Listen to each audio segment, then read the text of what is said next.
come in, sit down. But if it's too difficult to share, then I'll go first. It's okay. Remember that you even showing up here is already a win.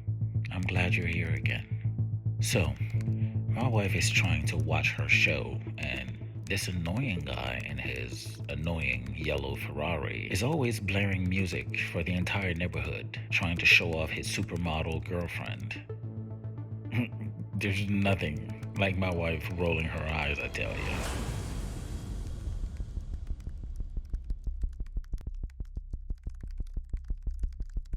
Marcus Aurelius once said that it's an unsettling thought, but it's true, isn't it?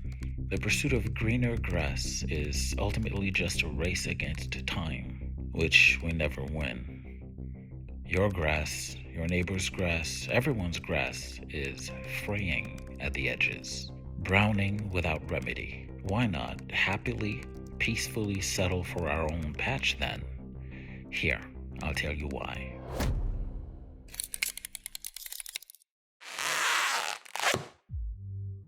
I had this moment recently. Not proud of it, but hey, I'm talking to you now. No secrets, right? So, the phone rang, and it was my friend Jordan on the other end. His voice burst with excitement. He'd just gotten a promotion, something he'd worked so hard for so long, something he deserved. I smiled, felt that rush of happiness for him, and told him how proud I was. But as we kept talking, something subtle began to shift. My smile didn't feel as effortless. I tried, but it cracked at the edges. I'm sure you've experienced this before. With every word of commendation and encouragement, I had to fight this growing tightness in my chest. Let me know if you've ever felt that. Maybe I'm going crazy here. His voice was still full of joy, but my mind began to drift. I found myself replaying his words, but instead of sharing in the excitement, my thoughts started to spiral inward. That warmth I'd felt at first began to cool. Something else crept in slowly, taking hold. The more he talked about his new role, his new benefits, his new income, the more that shadow inside me grew. Finally, after confirming our weekly coffee meetup at the local Starbucks, I hung up. I couldn't ignore it anymore. Why do I feel depressed? What's that deep in my gut? I sat there, staring at the phone. I couldn't figure out why I was... Except I could. Right?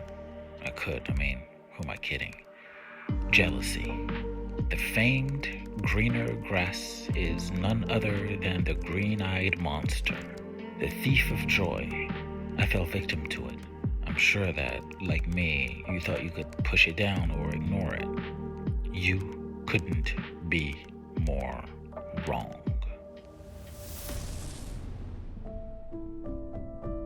The moment you drew your first breath, jealousy clung to you like a second skin.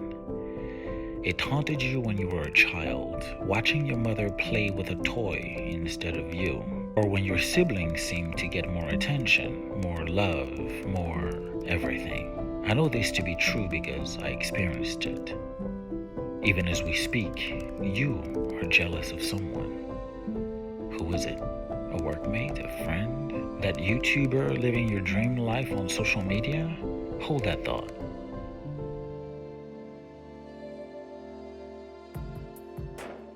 Four days pass, and the dreaded weekly Starbucks meeting arrives. Jordan doesn't show up. I don't want to be here anyways. I don't feel like politely smiling at his gloating. He's likely not even here because he's probably too busy for us now, right? Felicia never calls. I hang up. She's distraught, but she was calling to apologize for her husband standing me up and to inform me of his diagnosis. Jordan's got early stage lymphoma. Suddenly, everything shifted in my mind. The thing is, it wasn't the news of the diagnosis that triggered something in me. It was acknowledging that before I knew he wasn't well, I wasn't fully happy for him. There was this part of me that was envious, wondering why it couldn't be me getting promoted. It made me question myself. Was I jealous of his success? Or was it just impatience? A longing for my own moment in the sun? And even so, why did it hold me back from being truly, fully happy for my friend? I'll tell you something way more personal.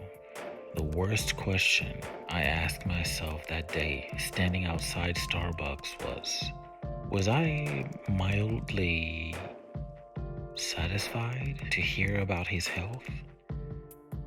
Am I a monster? Am I the only one to... Am I the only one to ever have these strange, dark, selfish, fleeting thoughts? It's not like I wanted him sick. I hope you understand. It's just that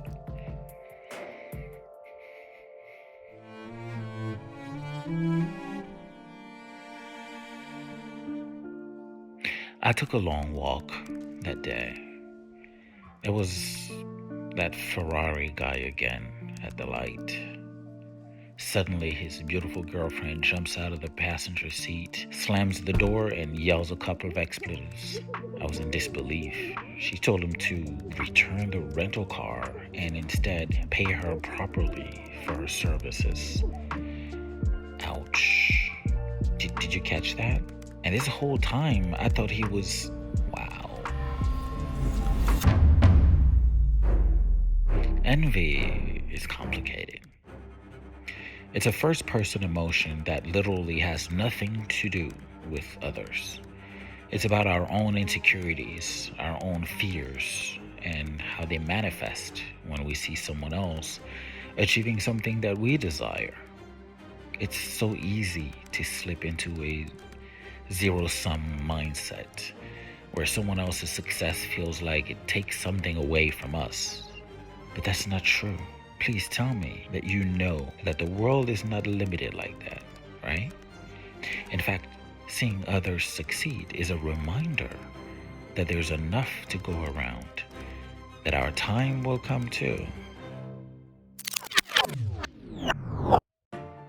So let's take that walk again, together.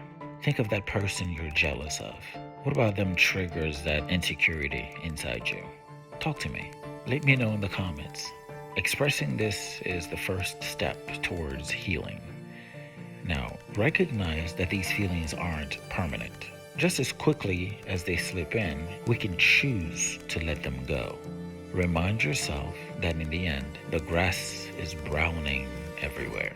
We're all just trying to find our way, all of us. And that is okay. Okay, it's your turn to share. I'm listening in the comments below, of course, right now. Don't take forever. Tomorrow is around the corner. Or is it really?